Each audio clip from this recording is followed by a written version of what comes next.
Everyone, my name is Austin Aurelia, and I am from the Group 2 of Theology, which is consisting of Cruz Silvino, Silvestre, Caparas, Rosana, Limpiada, Marasigan, Orijola, and Lachenza. Now, for today's topic is human sexuality according to the teachings of the Church. The human sexuality. We will be tackling this on how experts define it. Roger Hawke defines human sexuality as a complex area of studying encompassing sexual anatomy, responses, feelings, behaviors, relationships, identity, health, and individual expression.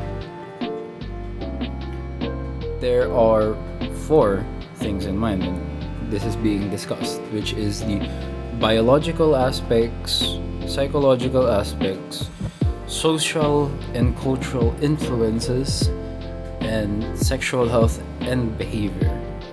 For the first one it's more regarding, it's more talking about the physical and our genetic makeup and how they influence our sexual development, and as well as our reproductive health and our sexual orientation. Secondly is the psychological aspect. It tackles how we think or how we feel and how our personal experiences shape our identity and behavior. This is accordance to Freud's theories of psychosexual analysis. Third is social and cultural influences. Societal and cultural norms shape how we view sexuality, our gender roles, and sexual relationships. For example, in our society, we have a view on the sexuality of a person, how they should be, and what we think, how these people work, as well as the gender roles. Now, this one we're very familiar with this one. It is very prevalent in our society that there are roles for each gender that we have been adhering to, such as the man being the provider, the woman being the helper within the growth and the environment that their children will be living on, and how to take care of the family. And those things have a lot of pull on us. And lastly is the sexual health and behavior. Topics such as sexual development, attraction, relationships, sexual orientation, and how it impacts our behavior and our overall well-being. Now let's get to the human sexuality in the Catechism of the Catholic Church. How does the Church see human sexuality? For them, sexuality affects all aspects of a human being's life. They integrate the body and the soul. Unlike earlier, it tackles more on the physical and the ideas within sexuality, how we perceive it. But for the Church, it is not exclusive to just those two. It's more so the body and the soul with one another and how they operate. It involves the affectivity and our capacity to love and procreate, and as well as our ability to form bond of connection with other people. The Catholic teachings is anchored on the truth that God is love. Sexuality is relevant to our vocation of love and communion. Catechism of the Church. Sexuality affects all aspects of human person and concern affectivity, the capacity of love and procreate, and forming bonds of communion. Now to get back to this, It is important to remember that sexuality, it is the vocation of love and communion, and when we love someone, it is a gift from God that we must keep in mind. That is God's um, linking when it comes to this, and to love someone is a closer communion with God, which is what marriage is. It is a fundamental part of what makes us a human being. And since it was made by God in the truth of God, it is not just the biological or emotional aspect, but a gift that is meant to be integrated into the whole person, body, mind, and spirit.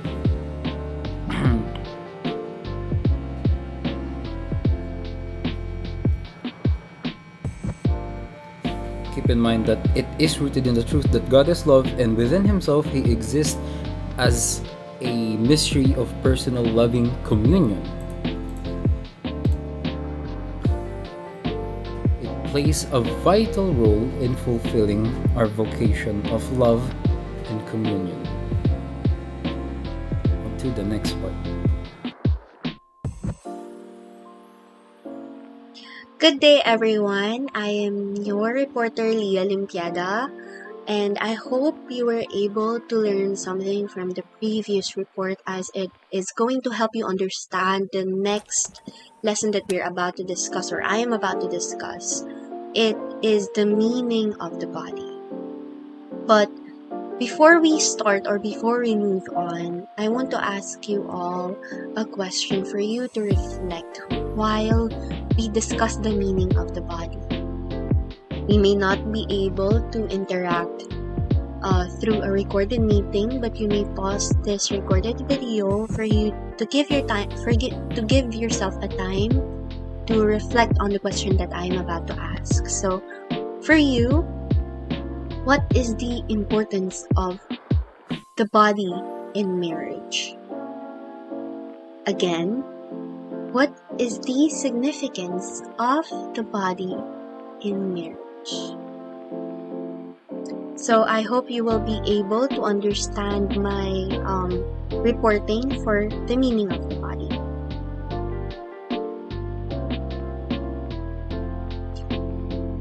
It is God's plan.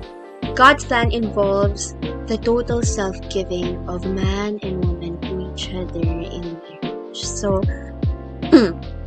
what do we mean by total self-giving? So, total self-giving in marriage means that the partner or husband and wife commits to each other fully without reservation and with complete fidelity.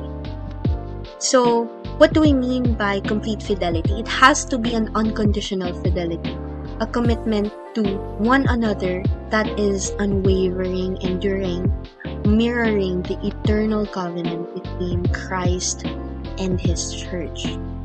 So, after we discuss this meaning of the body, we must acknowledge that marriage is a sacrament reflecting on Christ's love for the church.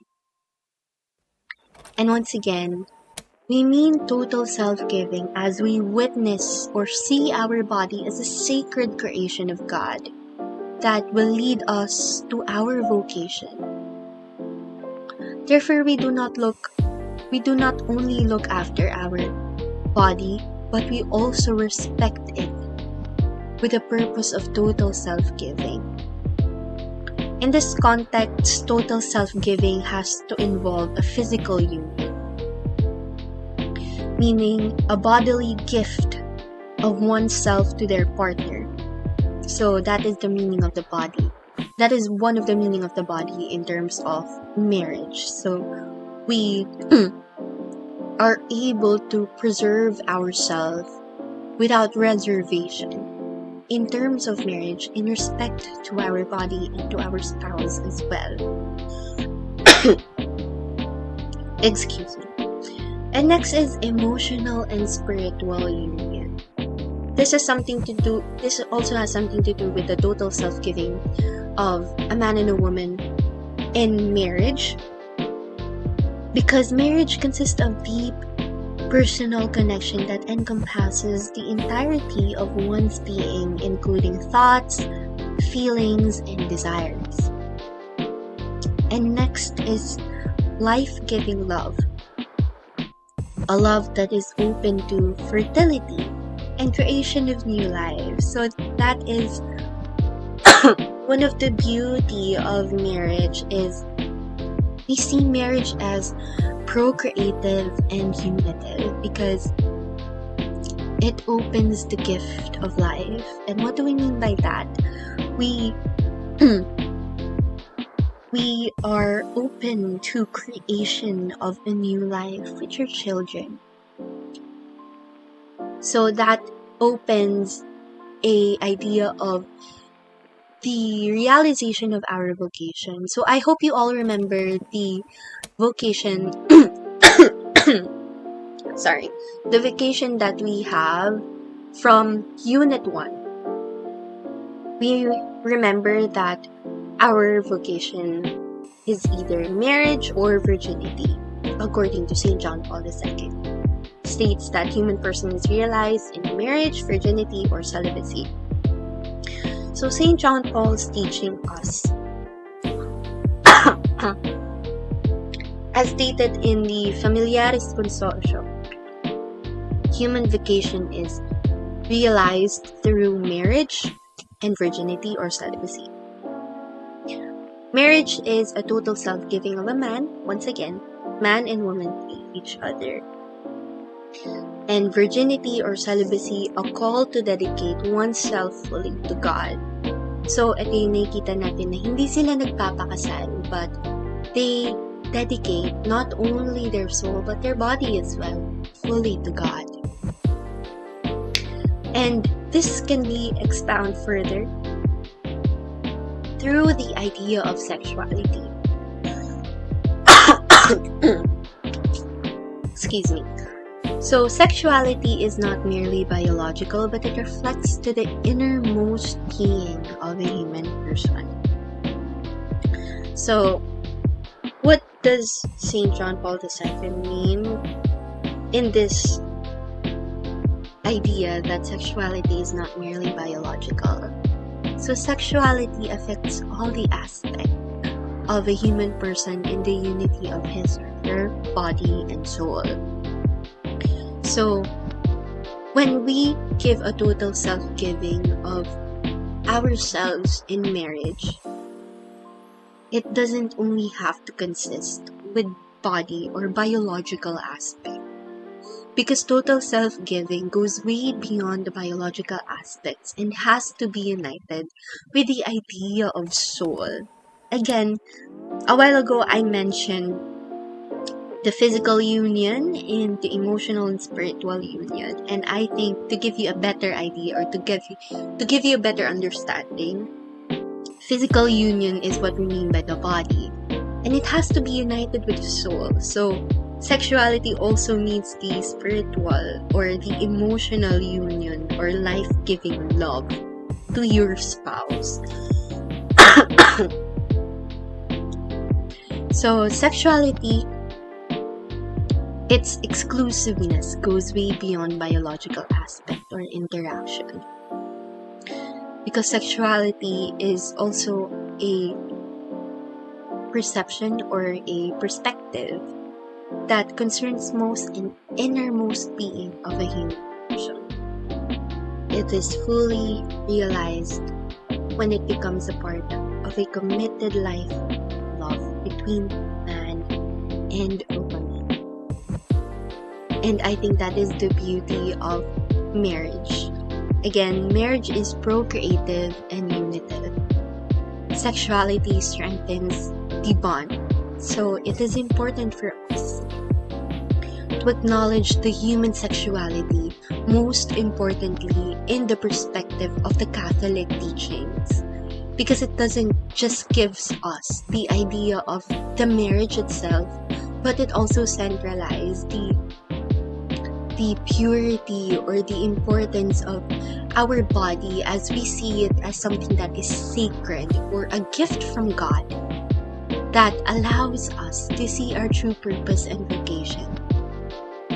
So, once again, marriage is a sacrament reflecting on Christ's love for the church.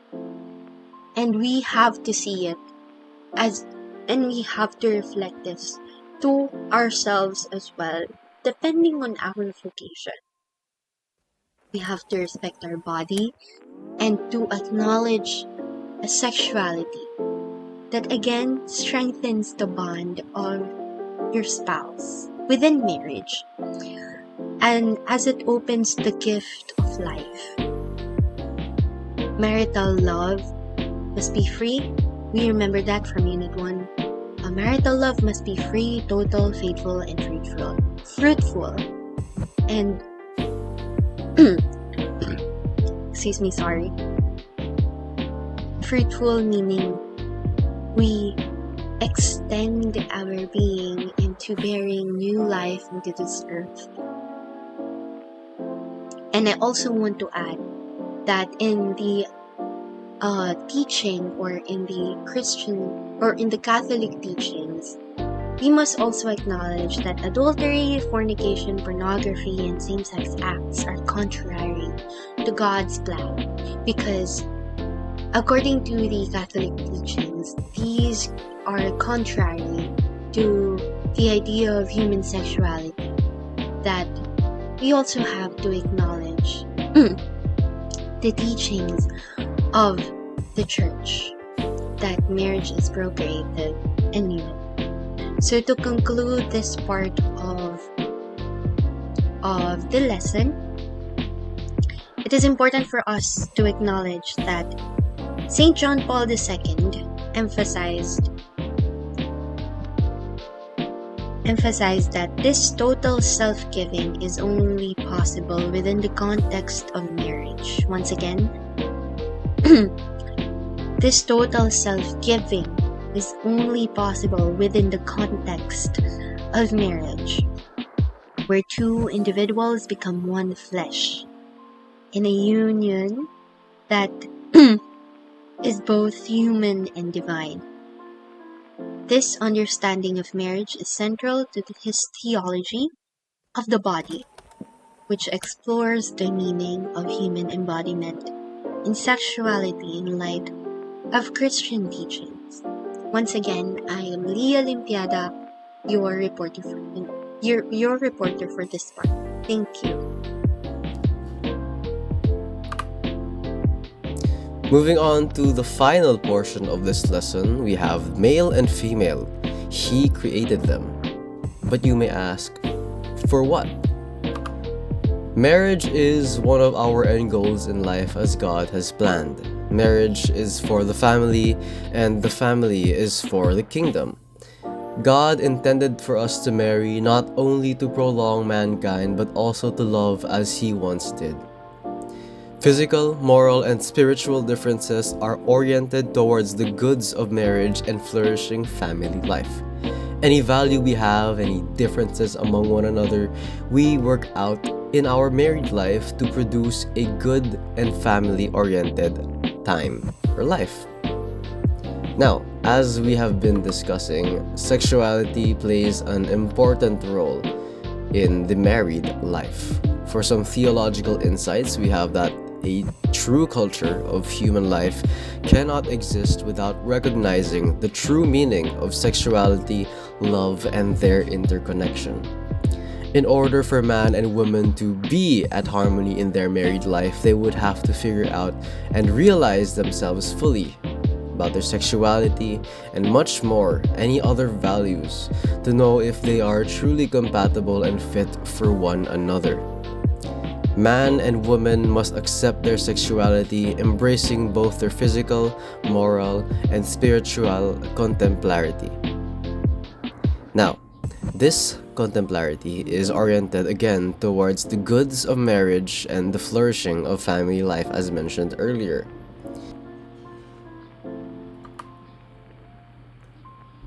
Now, the meaning of sexual union in marriage. The act of a sexual union, or the act of the sexual union, is an act that is considered of utmost intimacy and is reserved for the married. The union of man and woman as one flesh is an external expression of love with profound meaning. Our physical bodies are designed to reflect this love and serve as the means to live it out. According to the church's teachings, the intimate union in marriage is both noble and honorable, and that these acts foster self-giving, enrich the spouses or the husband and the wife, and bring joy and gratitude to their married life. Now, the sexual union is not simply the fulfilling of sexual desires of each partner, but it is also an expression of utmost love, aimed towards raising a family as God has planned for all of us. And finally, again, to bring joy to a married couple and not just lust.